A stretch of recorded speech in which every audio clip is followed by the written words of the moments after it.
పశ్చిమ గోదావరి జిల్లా పేరుపాలెం బీచ్ దగ్గర వింత ఘటన జరిగింది.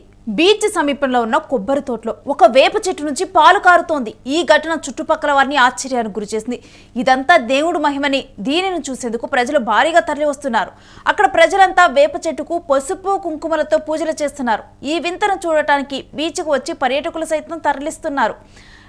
ఇక ఈ పాలను తాగితే రోగాలు నయమవుతాయని ప్రజలు భావిస్తూ ఉండటంతో ఆ చెట్టున్న ప్రాంతమంతా కూడా ఇప్పుడు చిన్నపాటి పుణ్యక్షేత్రంలానే మారిపోయింది. బ్రహ్మంగారి కాలజ్ఞానంలో తెలిపినట్లు ఈ సంఘటన ఉందని దీనిని ప్రజలు కూడా సోషల్ మీడియాలో ఎక్కువగా షేర్ చేస్తూ ఉన్నారు. ఇక ఈ ఘటన గురించి చర్చించుకోవటానికి కూడా సోషల్ మీడియా వేదికగా మారిందని చెప్పొచ్చు. ఇలా తమ ఊరిలో జరగటం చాలా సంతోషకరంగా ఉందని కూడా ఆ గ్రామ ప్రజలు ఆనందం వ్యక్తం చేస్తూ ఉన్నారు. పశ్చిమ గోదావరి జిల్లా పేరుపాలెం బీచ్ దగ్గర ఈ ఘటన చోటు చేసుకుంది. బ్రహ్మగారి కాలజ్ఞానంలో కూడా అంటే తరువాత జరగబోయేటువంటి ఘటనలు చెప్పేటువంటి బ్రహ్మగారి కాలజ్ఞానంలో కూడా వేప చెట్టుకి కళ్ళు కానీ పాలు కానీ అని చెప్పి ఈ విధంగా చెబుతూ ఉంటారు. కాబట్టి బ్రహ్మంగారి కాలజ్ఞానానికి కూడా ఈ ఘటనను కనెక్ట్ చేస్తూ ఉన్నారు.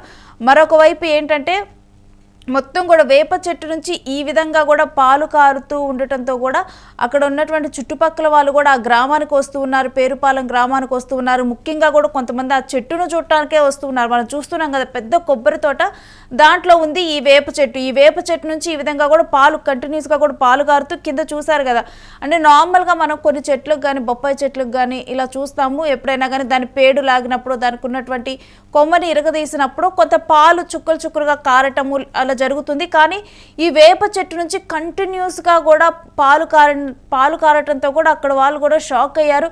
ఈ విధంగా అంటే ఏదో మనం కనుక పాలు అక్కడ నుంచి పోస్తూ ఉన్నట్లుగా కూడా ఒక్కసారిగా కూడా దారులుగా పాలు కారుతుంది ఏంటి అని చెప్పి కూడా అక్కడ ఉన్న వాళ్ళు షాక్ గురవటం. ఇంకా తర్వాత అక్కడికి వచ్చినటువంటి బీచ్ వాళ్ళు కూడా పర్టికులర్గా ఈ చెట్టు దగ్గరికి రావటం, వచ్చి ఈ చెట్టును చూడటం జరుగుతుంది.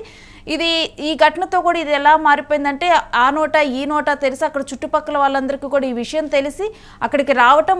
మరికొన్ని ఏంటంటే మనకి చెట్టు నుంచి వచ్చే ప్రొడక్ట్స్ ఏమైనా ఉంటే కనుక దానివల్ల రోగాలు నయమైతే కూడా కొంతమంది నమ్ముతారు. అలా దీన్ని తీర్థంగా కూడా కొంతమంది సేకరిస్తున్నారు. దట్టు వేప చెట్టుకి ఎన్నో యాంటీబయాటిక్ ప్రాపర్టీస్ ఉంటాయి కాబట్టి దీన్ని ప్రసాదంలాగా భావిస్తూ ఉన్న వాళ్ళు ఉన్నారు. ఇక చుట్టుపక్కల ఉన్న వాళ్ళు రావడంతో కూడా ఇది అక్కడ రద్దీగా మారిపోయింది. ఆ వాతావరణం కూడా ఒక చిన్నపాటి పుణ్యక్షేత్రంగా కూడా మారిందనే చెప్పాలి.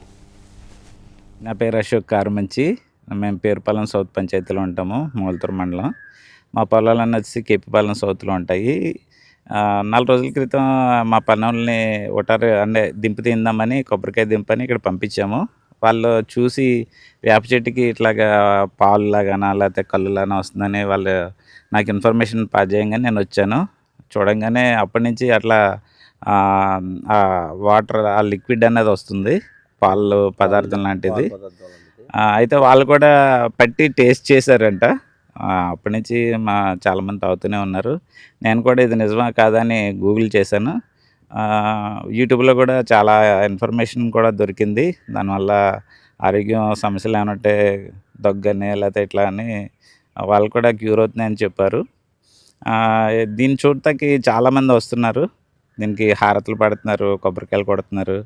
అలాగే చాలామంది వచ్చి దీన్ని సందర్శిస్తున్నారు. అండి మాది తూర్పుతల్లి అండి, తూర్పుతల్లి పంచాయతీ. పేరుపాలెం బీచ్లో నేను సిరి వ్యాపారం చేసుకుంటూ ఉంటాను. అలాగే ఇక్కడ పేరుపాలెం బీచ్లో కొంచెం లోపలికి కారు మంచి పొలం ఉందండి. ఆ పొలంలో ఒక వేప చెట్టు ఏనాటి నుంచో ఉంటుందండి. ఆ వేప చెట్టుకి ఏంటంటే చిత్రం ఏంటంటే అండి, పాలు చెట్టులోంచి కంటిన్యూగా పడుతున్నాయండి కిందకి. పాలు అంటే ఒక చుక్క కాదండి, ఒక దార కింద 1 లీటర్ల ద్వారా లీటర్ల దొలబడి వస్తున్నాయండి కిందకి పాలు కింద. అది ఏంటన్నది, ఈ చిత్రం ఏంటన్నది మనకి తెలియాలంటే ఆనాడు బ్రహ్మంగారు చెప్పినట్టు కాలజ్ఞానంలో జరిగినట్టుగా ఈరోజు జరుగుతున్నాయని మేము అనుకుంటున్నాం.